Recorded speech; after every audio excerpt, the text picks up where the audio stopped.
for the authority of the financial markets, and you're going to explain to us what your reaction is to this subject.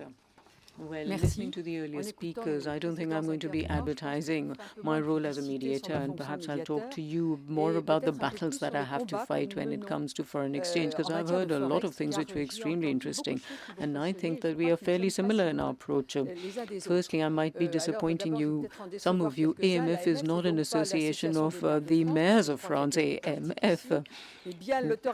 We are what people call us the stock exchange policemen or police people.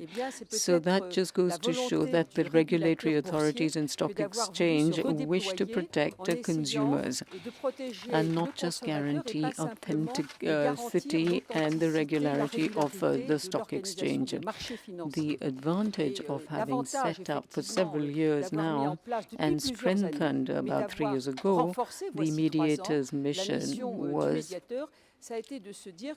because each of you investors, savers, if you have a dispute, a financial dispute with your bank or with a listed company, well, in that case, you can appeal to a free public service for an amicable arrangement. You can go and talk to them.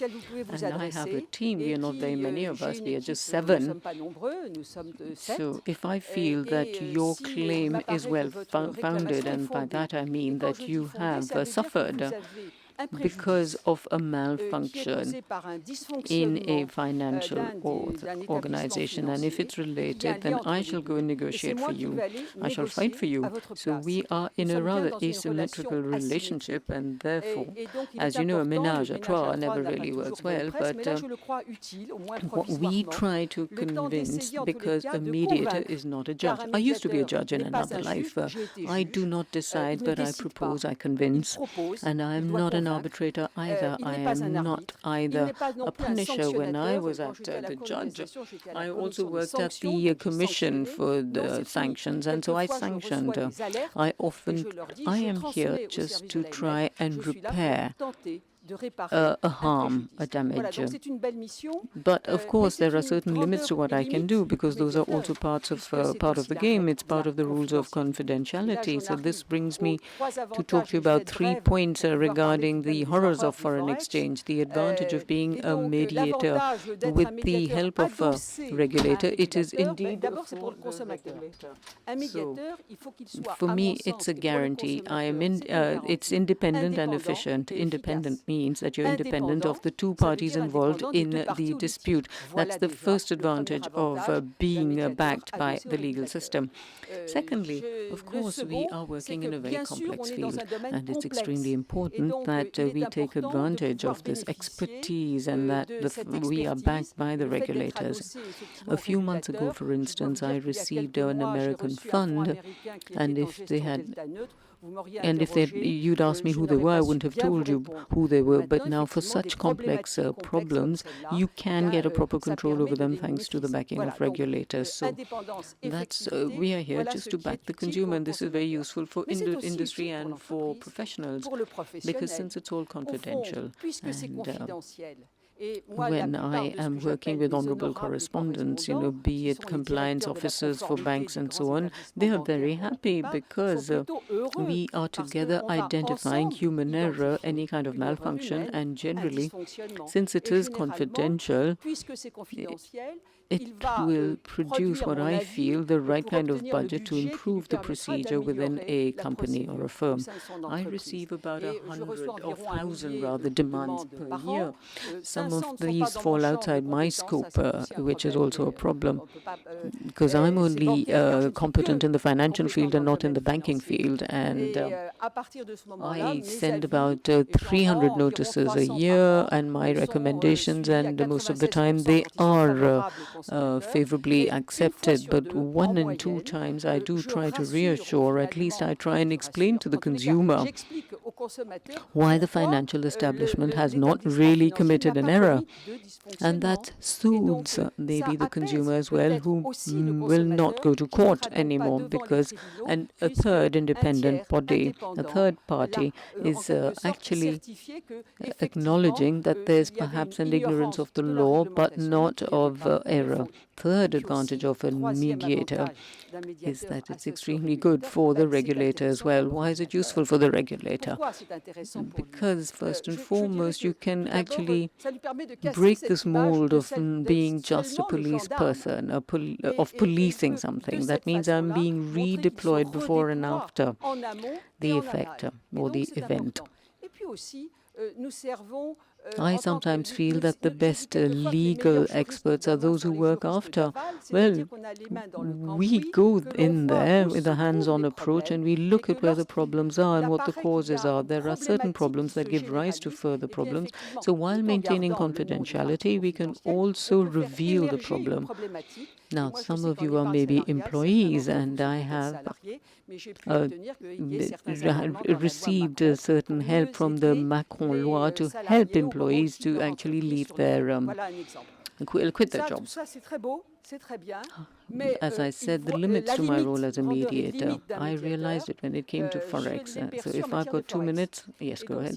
I'll explain what happened. Now, Forex, to cut it short, is to how to become a trader in 30 minutes. You must have seen this advertising around. And that has increased demands by nearly sixfold, and by the time they come to us, it's a bit too late. Quite obviously, this is advertising, but people don't say it's advertising because they've been contacted by phone, solicited on the internet afterwards. So they feel that it's a training institution to help them become traders in just 30 minutes flat. On an average, you might keep in mind that there are about 15 to 20,000 people who actually believe in all this. Once I received a director general of a big company who said, no, these CFDs and so on are very good, they're very solid. And I said, yes, it's like cholesterol, there's the good and the bad. But having said that, 90% of the demands that we receive, the complaints that we received, are those who are not are satisfied but not are certified but not in France. Most of them come from Cyprus. They are based in Cyprus, and that's where the problem arises. And that is called LPS. That is this business of services that can freely circulate in the European Union. And as a result, the French legislature and regulator cannot punish them. Just the country of origin can do so. So I was told, in that case, what can Europe do? So I said, Europe will soon have to arm itself, because I was extremely interested to listen to what Mrs. Bouvier had to say. I have people, children actually, were placed in foster families. It's terrible. These are people who are absolutely credulous. They're gullible, who believed that they were you get them to empty their accounts, they take away all the savings that were in the names of their children. All that I hear, I understand what you're saying, because the complaints I receive, it's often too late. I often hear, but I was told that, No, we publish on the AMF which are the illegal sites, but these people don't go on our AMF site, so it's not enough to say that this site has been prohibited. Yes, they say, I understood, but a bit too late. Hey, it's always a bit too late. I'm ashamed to say that sometimes I do move mountains, because when you talk about a certification, there are all sorts of certifications, there are all sorts of licenses that are allowed. For instance, for your own accounts, normally you have to be able to get the certification to work for a third-party account. But in reality, as it so happens, if the customers have maintained their chats and emails, that's when I can move in. And that's when I can pick up my phone.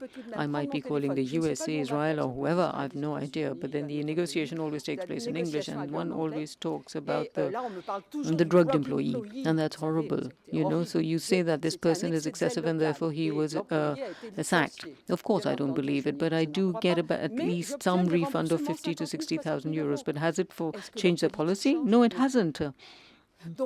So AMF has now started working on this problem, really. And concerning what you said, it was that famous law of digital economy in 2004.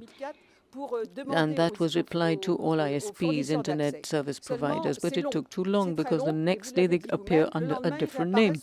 So the president of the AMF decided earlier on this year that we shall now ask the Ministry of Finance a law to ban all advertising on the internet. Now, it's a great project, and I think it's interesting. So what we are waiting now is for it to become a reality. So far, it's at a project level. Now, other points. Now, if you think about MIF 2, as of the 1st of January 2017, anything that is supposed to be dangerous for the retail customer, it's Article 42 of the European regulation, it will allow national regulators to prohibit even the marketing of the most dangerous and toxic products. So here we have a great start for the future. Thank you. Thank you very much.